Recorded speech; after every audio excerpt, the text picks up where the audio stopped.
Hello दोस्तों, जैसा कि मैं आपको परिमेय संख्याओं के बारे में बताया, फिर अब आज अपरिमेय संख्याओं के गुण के बारे में बताऊंगा। अपरिमेय संख्याओं के गुण, जैसा कि मैंने बोर्ड पे लिखा है कि एक अपरिमेय संख्या और एक परिमेय संख्या को जोड़ने पर एक अपरिमेय संख्या प्राप्त होती है। जैसे मान लीजिए कि एक अपरिमेय संख्या है आपका अंडर रूट 3 और एक परिमेय संख्या है 1।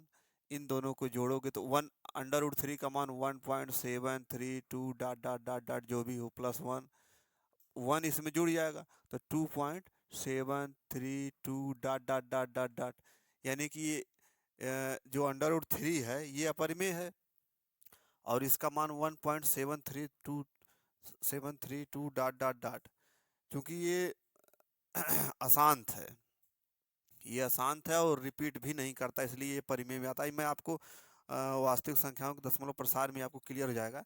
लेकिन ये है कि जैसे अंडर रूट 3 अगर अपरिमेय है और 1 जो है परिमेय, तो दोनों को जोड़ेंगे तो अपरिमेय आएगा।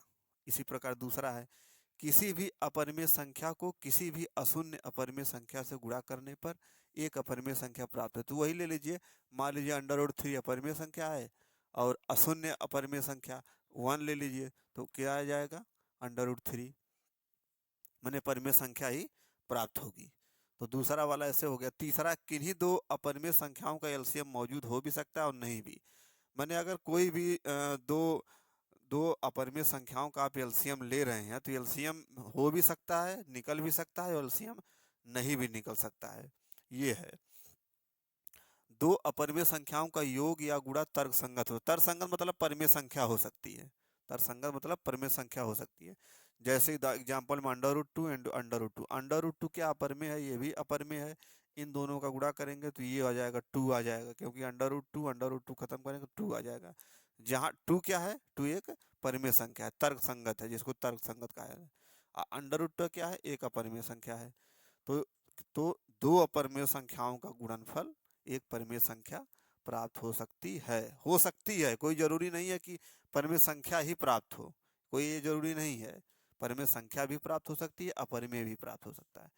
परिमेय संख्याओं के समुच्चय के विपरीत अपरिमेय संख्याओं का समुच्चय गुणन प्रक्रिया के अंतर्गत बंद नहीं होता है। परिमेय संख्याओं का समुच्चय मतलब सब सेट ऑफ रेशनल नंबर के विपरीत अपरिमेय संख्याओं का समुच्चय गुणन प्रक्रिया के अंतर्गत बंद नहीं होता है। मैंने जो परिमेय परिमेय संख्याओं का समुच्चय के विपरीत अपरिमेय संख्याओं का समुच्चय गुणन प्रक्रिया के अंतर्गत बंद नहीं होता है।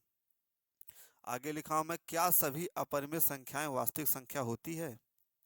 क्या सभी अपरिमेय संख्याएं वास्तविक संख्या होती है?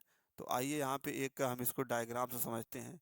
ये हो गया आपका, ये बड़ा गोला हो गया आपका वास्तविक संख्या, ये हो गया वास्तविक संख्या, और इसमें हो गया ये परिमेय संख्या। तो परिमेय संख्या और अपरिमेय संख्या के समूह को वास्तविक संख्या कहा जाता है। तो ये हो गया आपका इतना परिमेय संख्या। तो जो शेष बचा है क्या है? ये हो गया आपका अपरिमेय संख्या। तो यहाँ ये कह रहे हैं, क्या सभी अपरिमेय संख्याएं वास्तविक संख्या होती है? तो ये जो इतना डार्क हमने किया है, ये है आपका अपरिमेय संख्या का क्षेत्र। ये अपरिमेय संख्या का एरिया हो गया। तो ये कह रहा है कि क्या सभी अपरिमेय संख्याएं, तो सभी अपरिमेय संख्याएं, ये जो डार्क वाला एरिया है इसको छोड़कर परिमेय को वास्तविक संख्या है। तो आप बोलेंगे हाँ। क्यों हाँ? क्योंकि इसी वास्तविक संख्या के गोले में ही ये वाला एरिया आ रहा है, इसलिए आप कहेंगे कि सभी अपरिमेय संख्याएं वास्तविक संख्याएं होती हैं। सभी अपरिमेय संख्याओं को वास्तविक संख्याएं माना जाता है, जो कि परिमेय संख्याएं नहीं होनी चाहिए। परिमेय संख्याएं नहीं होनी चाहिए मतलब ये परिमेय संख्या आप निकाल देंगे। अर्थात अपरिमेय संख्याओं को दो संख्याओं के अनुपात में व्यक्त नहीं किया जा सकता।